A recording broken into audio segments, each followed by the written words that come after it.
Wendy Peterman, what one piece of advice would you give to any women wanting to progress their careers in a estate agency? Talk to me.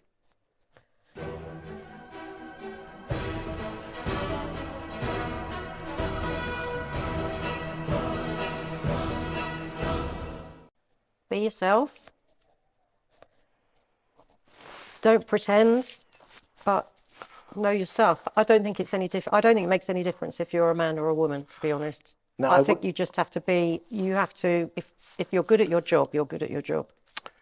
I will admit I wouldn't have asked that question if you were a man, but with what's happening with the Women in the Estate Agency conference, which was literally a few weeks ago,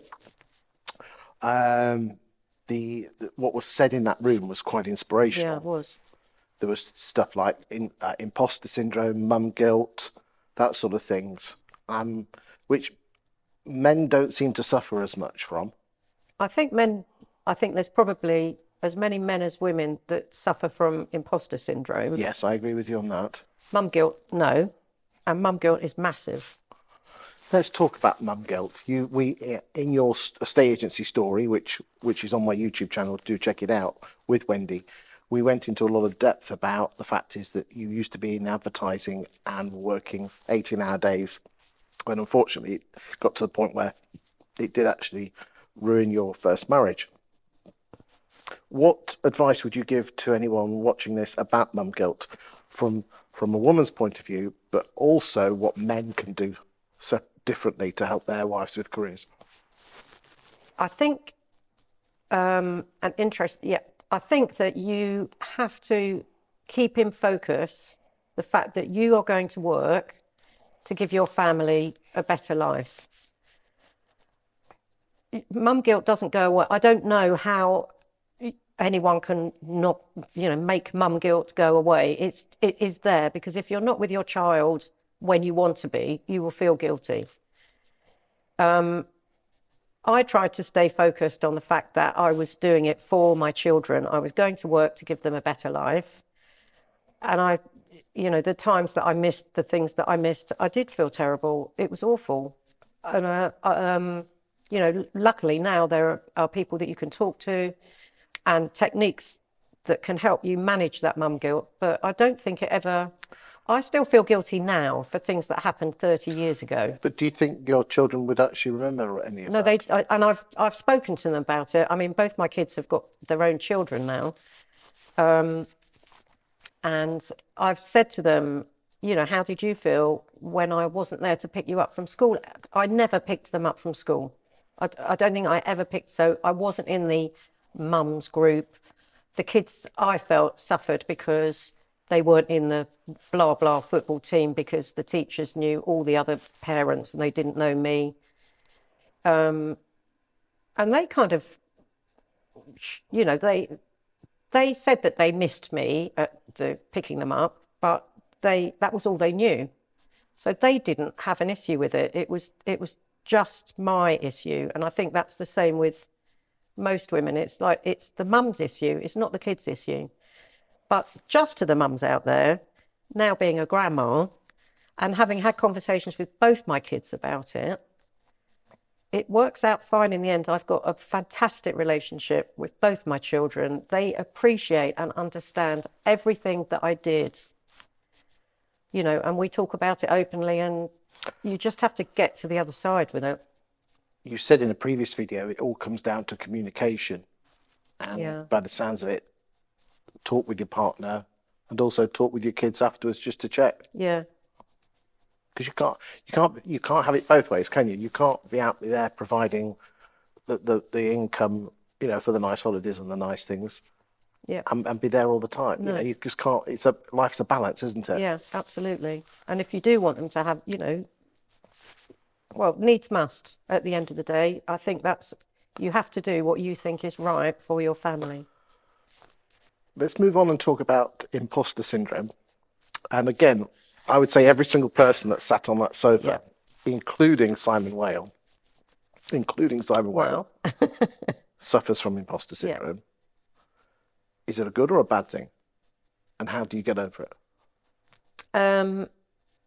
I don't think it's a good thing, because I think it's certainly for me, I become very quiet and I lose my confidence when I think, But if you didn't what am I have it, doing? but if you didn't have it, you'd be loud and proud and all over the place. Yeah, probably. But I do surprise myself sometimes, because you kind of go along and you We talk about things, You're and here then you today, think, aren't you? I can't believe I did that.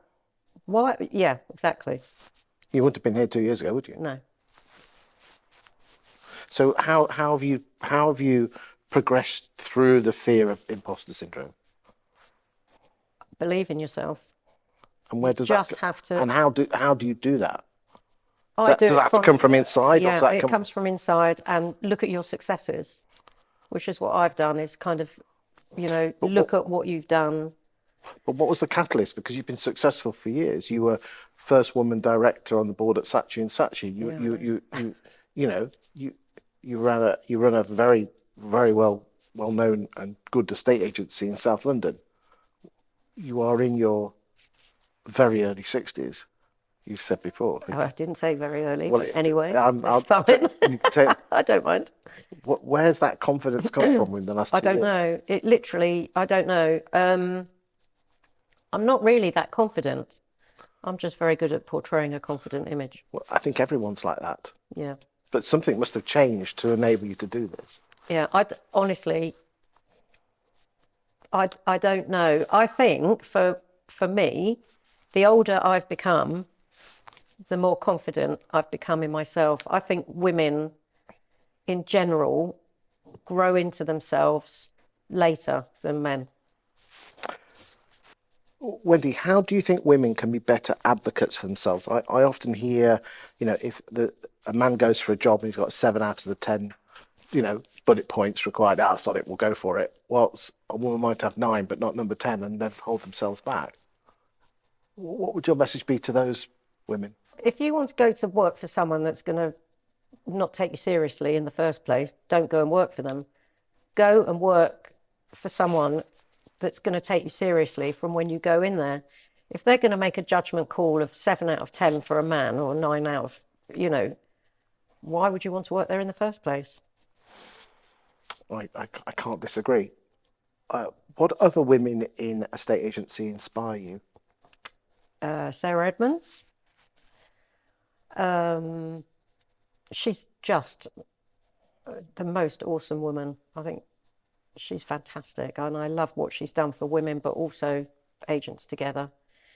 Nicola Broomhall, I think she's really, really been fantastic for putting it out there for women, but also very confident lady.